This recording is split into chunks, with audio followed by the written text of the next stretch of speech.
सेठ बंसी बैठा हुआ समाचार पत्र पढ़ रहा था। तभी उसका बेटा राजू उसके पास आया। अरे पिताजी, हमारे घर समाचार पत्र कब से आने लगा? अरे ये तो मैं पड़ोसी से मांग कर लाया हूँ। मैं इतना पागल थोड़ी हूँ कि समाचार पत्र पर पैसे खर्च करूँगा। पिताजी, क्या आप हमेशा से ही इतने कंजूस हैं? क्या बोला?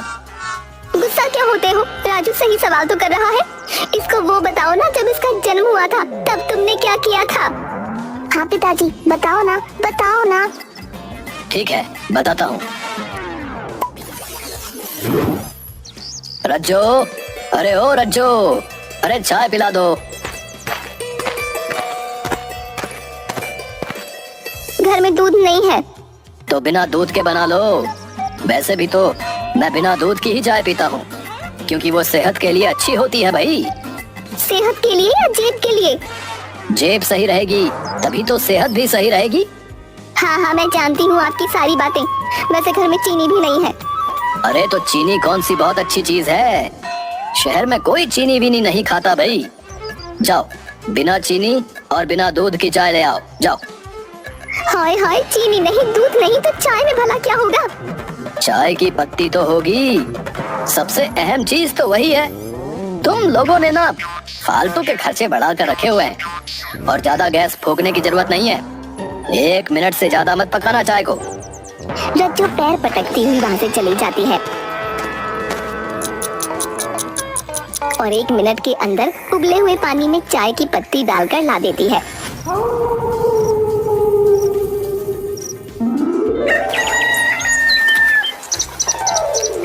ऐसे ही एक दिन सेठ अपने घर के बाहर बैठा हुआ था। तभी वो देखता है कि सामने से एक भिखारी उसके घर की तरफ आ रहा है।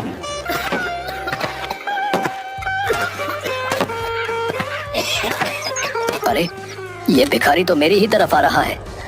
क्या करूं, क्या करूं? हाँ, आइडिया।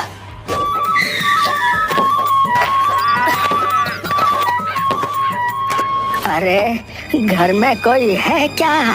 भगवान के नाम पर कुछ दे दो।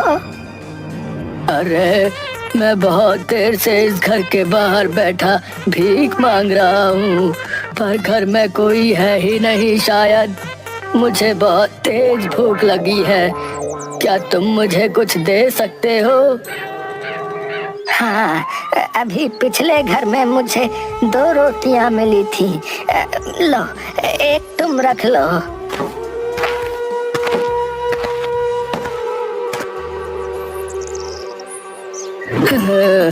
धन्यवाद भैया।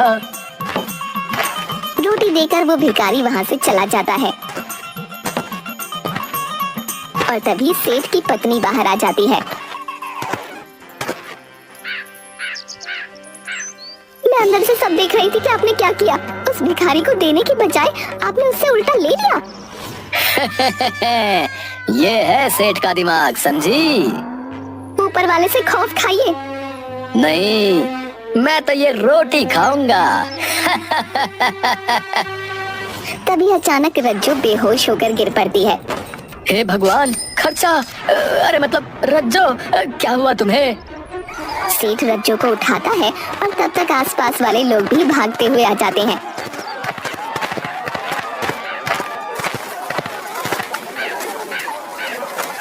अरे क्या हो गया भाभी जी को? है क्या हो गया? कुछ नहीं, कुछ नहीं, बस चक्कर आ गया शायद। लाओ थोड़ा सा पानी मुंह पर मारो। अरे पागल हो गए क्या सेठ? हैं? इसमें भी कंजूसी करोगे क्या? रुको, मैं डॉक्टर को बुलाकर लाता हूँ। तो डॉक्टर के पैसे तुम ही देना। हाँ हाँ हाँ, दे दूंगा। कंजूस कहीं का है।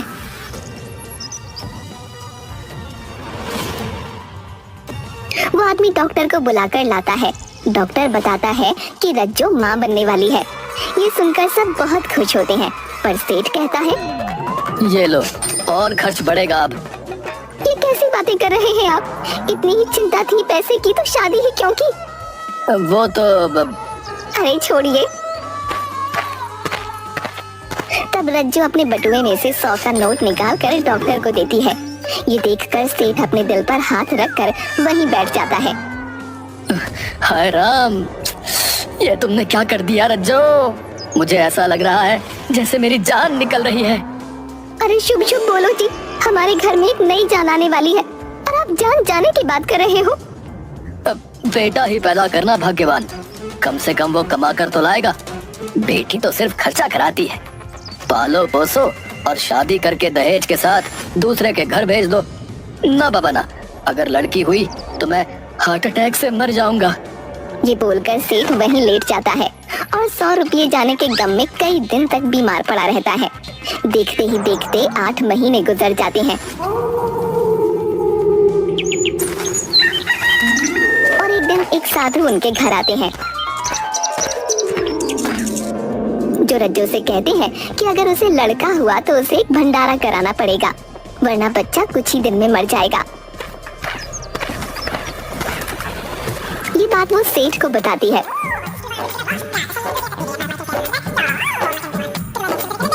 क्या दिमाग तो ठीक है तुम्हारा, या मेरा दिवालिया निकालना चाह रहे हो? आज तक मैंने आपकी कंजूसी में हर तरह से साथ दिया है, पर अगर मेरे बच्चे के ऊपर बात आई ना तो मैं आपको छोड़कर चली जाऊंगी, ये याद रखना। अरे समझा करो भाग्यवान। समझो आप, वरना रहना अकेले अपनी इस कोठी में, कंजूस कहीं के। हाँ नहीं तो। अरे यार, ये तो इस बार कुछ ज्यादा ही गुस्सा हो गई है।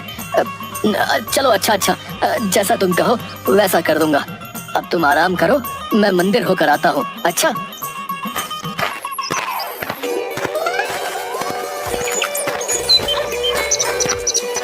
सेठ भागता हुआ मंदिर पहुंचता है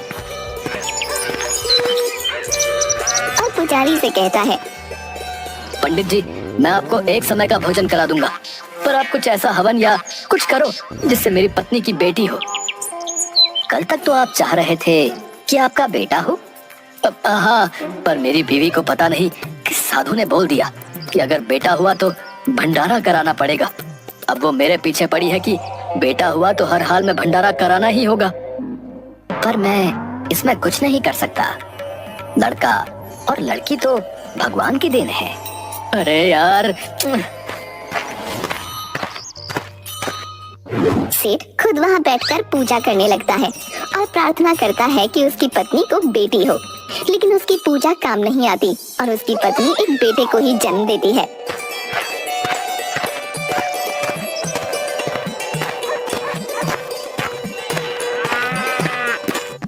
अरे बहुत बहुत मुबारक हो सेठ, तुम्हारा तो बेटा हो गया जैसा कि तुम्हें चाहिए था। अरे दिमाग ना खराब कर, जा यहाँ से। सेठ वहाँ से चला जाता है और वो आदमी दूसरे आदमी से कहता है, अरे ये सेठ इतना गुस्से में क्यों भाई? अरे मैंने सुना है कि सेठ की बीवी ने बेटे के जन्म पर भंडारा कराने को कहा है। अच्छा, तो ये बात है। उधर सेठ की पत्नी उसको बेटे का मुंह देखने नहीं देती और कहती है, पहले वादा करो कि भंडारा कराओगे। अरे ठीक है मेरी माँ, करा दूंगा भंडारा, करा दूंगा। अब लाओ मुझे मेरा बेटा दिखाओ। सेठ अपने बेटे को गोद में लेकर देखता है। इसका नाम क्या रखोगी? मेरा नाम रज्जो है तो इसका नाम राजू होगा। अपने जैसा नाम रख लिया, बहुत चालाक हो।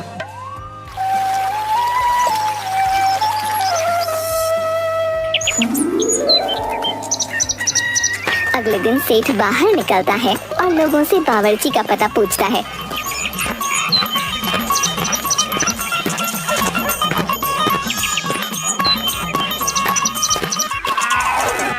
हाँ भाई सुनो, तुम में से किसी को एक ऐसे बावर्ची का पता है जो अच्छा खाना ना बनाता हो? अरे कैसी बात कर रहे हो सेठ? बेटा होने के गम में पागल हो गए हो क्या? लोग अच्छा खाना बनाने वाला ढूंढते हैं और तुम बुरा खाना बनाने वाला ढूंढ रहे हो। अरे अच्छे बावर्ची को तो हर कोई मौका देता है। मैं बुरे बावर्ची को इसलिए ढूंढ रहा हूँ ताकि उसे भी मौका मिले और ज्यादा से ज्यादा काम करके उसे अच्छा काम करना आए। ओहो सेठ, इतने अच्छे कब से हो गए तुम? हैं बावर्ची का पता बता रहे हो या मैं जाऊं? अरे नाराज क्यों होते हो सेठ? बावर्ची तो कोई नजर में नहीं है, पर हाँ एक डिब्बे वाला है जो अपने गांव के अलावा आसपास के गांवों में भी बहुत सी दुकानों पर डिब्बे पहुंचाता है। मैंने सुना है उसका खाना बहुत बेकार होता है। ठीक है, नाम क्या है उसका? डिम्पल। अच्छा कोई औरत है? नहीं तो आदमी है। ये कैसा लड़कियों वाला नाम है भाई? अब जो भी है यही है। सेठ फौरन डिम्पल के पास पहुंचता है।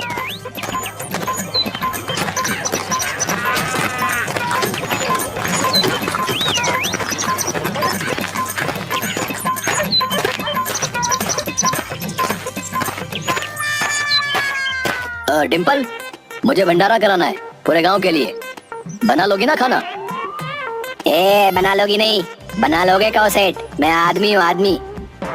तो औरतों जैसा नाम क्यों रखा है? अरे वो तो हमारी अम्मा ने रखा था। तुम ये सब छोड़ो, काम की बात करो। बताओ 10 पकवान बनेंगे ना 250 लोगों के लिए? गांव में इतने ही लोग हैं। अरे नहीं नहीं, क्या बात कर रहे हो? मुझे लूटने लगे हो क्या? बस 5 पकवान बनाने हैं, और वो भी बस 50 लोगों के लिए। 50 लोगों के लिए? तो बाकी लोग क्या खाएंगे? उसके लिए तू बस इतना कर कि खाने में मिर्च और नमक मत डालना, बाकी मैं देख लूंगा। ठीक है, 5000 रुपए लगेंगे। हाँ तो काम कर, पैसे मिल जाएंगे।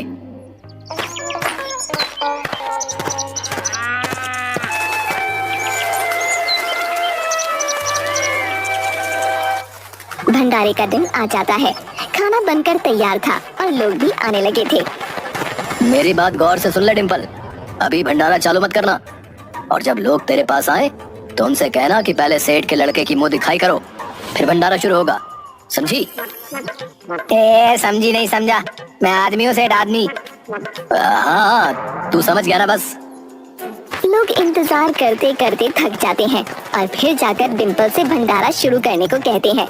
तो डिम्पल उन सब से सेठ के बेटे की मुंह दिखाई करने को कह देता है। लोगों को बहुत तेज भूख लगी होती है, इसलिए वो सब फटाफट मुंह दिखाई करते हैं और खाने बैठ जाते हैं। अरे बाप रे, ये क्या बवासीर है, इसमें तो कोई स्वाद ही नहीं है। हाँ सही कहते हो भैया, ये तो बहुत ही बेकार है। ऐसा लग रहा है जैसे सब्जी के नाम पर सड़ा हुआ पत्थर है और दाल के नाम पर पीला पानी। लोगों को खाना इतना बुरा लगता है कि वो 2 निवाले ही खाकर उठ जाते हैं और बाकी लोग तो बैठते ही नहीं। सेठ का प्लान सक्सेसफुल हो गया था, वो बहुत खुश था। सबके जाने के बाद वो डिम्पल से कहता है,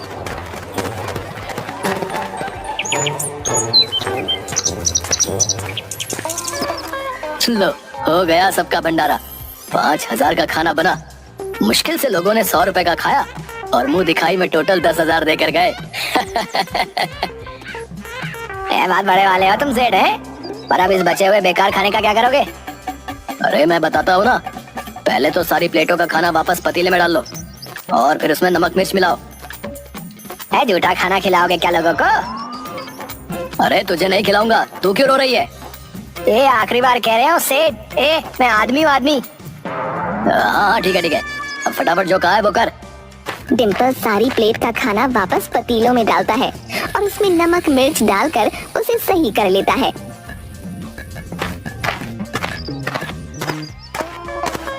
आपने जैसा कहा था वैसा हो गया है सेठ, अब बताइए क्या करना है? हाँ तो अब तुम ये बताओ कि तुम अपने डब्बे कितने रुपए में बेचते हो? 50 रुपए। तो ऐसा करो कि मुझसे ये खाना 30 रुपए डिब्बे के हिसाब से ले लो, और तुम अपना आराम से 50 रुपए का बेच लेना। मेरा खाना भी बिक जाएगा और तुम्हें अपने डिब्बों के लिए दोबारा खाना भी नहीं बनाना पड़ेगा। सेठ तुम्हें मानना पड़ेगा, है? कमाल है तुम, है? मुझसे खाना बनवा कर मुझे ही बेच दिया, ना नफा ना नुकसान, है? कमाल तो मैं हूँ ही। डिम्पल खाना खरीद कर ले जाता है। सेठ को खाना मुफ्त का पड़ गया और मुंह दिखाई में 10,000 मिले, 100 अलग। आप तो सचमुच कमाल हो पिताजी। कमाल नहीं, कमाल धमाल हूँ। अरे बेटा, तेरे पिताजी कमाल या धमाल नहीं, कंजूसी की महा मिसाल है, महा।